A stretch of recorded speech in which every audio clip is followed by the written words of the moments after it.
তেখেতে কোৱা প্ৰসংগটো হৈছে আমাৰ যে লুনদান কৰা হয় নামত বা পাল নামত, লুনদানে সুনদানে সমান বুলি যে কয়, এই প্ৰসংগটি কেনেকুৱা। গতিকে লুনদানে সুনদানে সমান ইয়াত এটা দৰ্শন আছে। নিমখ কণ চাওকচোন, আমি গুৰুত্বতা দিওঁ ধৰি লওক ভাত মুঠি, ভাজি কণ, দাইল কণ, নহয় নে, মূল বস্তু কৈছে সেইটো, কিন্তু তাত গোটেই সোৱাদটো কিহে সৃষ্টি কৰে, এই নিমখ কণে। যদি নিমখ দিবলৈ যদি পাহৰে তেতিয়া আৰু ভাল দাইল ভাত ভাজি বনাওক, তাত তেতিয়াহ'লে সেই গুৰুত্বতাটো নাপায়। নিমখ কণে কিবা এটা বস্তুৰ মূল্য সৰু বস্তু এটাও নিৰূপণ হ'ব পাৰে। ঠিক ধৰণে এফালে সোণ, সুবৰ্ণ, নহয় নে, আটাইতকৈ মূল্যৱান ধাতু, কিন্তু সেই মূল্যৱান ধাতুৰ মূল্যও পৃথিৱীত উপলব্ধ এটা সামান্য বস্তুৰে তুলনা কৰি দেখুওৱা হৈছে। কিয়? কাৰণ বিশেষত্বটো সেই বস্তুটো কোন স্থিতিত আছে তাৰ জৰিয়তে নিৰূপণ নহয়, তাৰ জৰিয়তে যুক্ত হোৱা ভাৱৰ জৰিয়তে। আনহাতে লুণ বুলি ক'লে যেনেকে আমাৰ শৰাই পাতত লুণ, নিমখ আৰু আদা যেতিয়া দিয়া হয় তেতিয়াহ'লে আচলতে শৰাই কথাখিনি স্পষ্ট ৰূপত ক'বলৈ অকণমান অসুবিধা, কিন্তু যিসকলে শৰাই কথা বতৰা লোৱা আছে তেওঁলোকে নিশ্চয় ধৰিব পাৰিব যে লুণকণ যেতিয়া শৰাইখনত দিয়া হয় তাৰ এটা নিৰ্ণয় আছে যে কি বুলি তেওঁ শৰাইখনত লুণকণ দিব। যেতিয়ালৈকে লুণ নিদিয়ে তেতিয়ালৈকে শৰাইখন সম্পূৰ্ণ নহয়। সেই নিৰ্ণয়টো লুণৰ মহিমাটো বঢ়াইছে। আৰু দ্বিতীয়তে প্ৰসংগটো কি হয়, যেতিয়া মানে কিছুসকলে আহোম ৰজাৰ আগত মহাপুৰুষে ধৰ্ম প্ৰচাৰ কৰোঁতে গোচৰ দিছিলগৈ যে শংকৰদেৱে কিছুমান বিৰূপ পৰম্পৰা ধৰ্মৰ বোলে ধৰ্ম প্ৰচাৰ কৰিছে, তেতিয়া বোলে ডাইৰেক্টলি বোলে এতিয়া ধৰ্মগুৰুজনকতো আমি একো শাস্তি দিব নোৱাৰো, সেইকাৰণে বোলে হাতী ধৰিবলৈ দিয়ক। হাতী ধৰিব যেতিয়া নোৱাৰিব, কাহিনীটো আমি সকলোৱে জানো, যেতিয়া বোলে হাতী ধৰিব নোৱাৰিব তেতিয়া হাতী ধৰিব নোৱাৰিলে বুলি তেওঁলোকক শাস্তি দিম।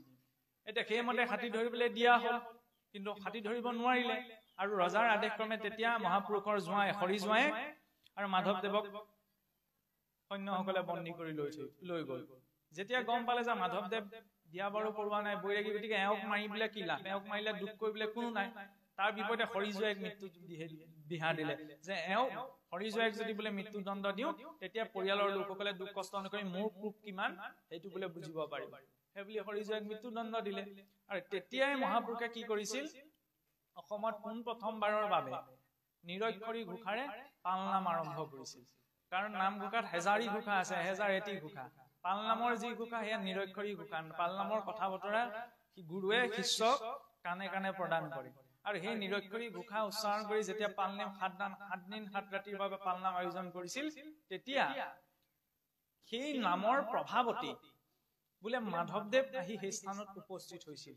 আৰু তেতিয়া মাধৱদেৱক ৰজাই কি কৰিছিল, আগতে এটা দৰ্শন আছিল চাওঁচোন, এটা সময়ত নিমখৰ বহুত দাম আছিল, যিদৰে এটা সময়ত ব্ৰিটিছৰ অহাৰ লগে লগে জালুকখিনি কোলা সোণ বুলি কোৱা গৈছিল, সোণৰ সমান জালুকৰ মূল্য আছিল। আজিকালিহে জালুকৰ মূল্য সিমানটো নাই।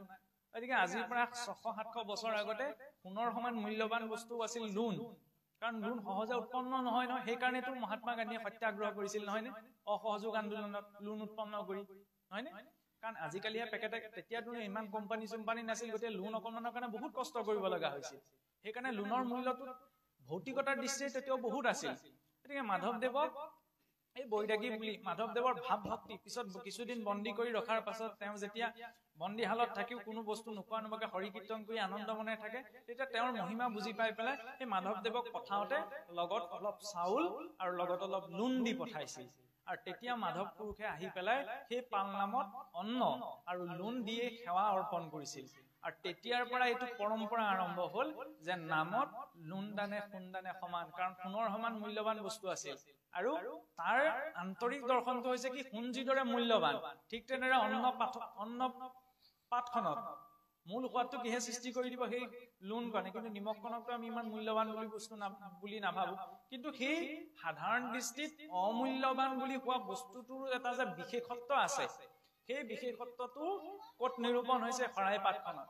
শৰাইত যেতিয়া গোটেই উপকৰণ দ্ৰব্যখিনি দিয়া হ'ল, তাত যেতিয়ালৈকে লুণ নিদিয়ে গোটেইখিনি সম্পূৰ্ণ নহয়।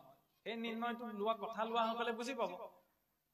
সেইবাবে সেই লুণ দানৰ মহিমা আছে।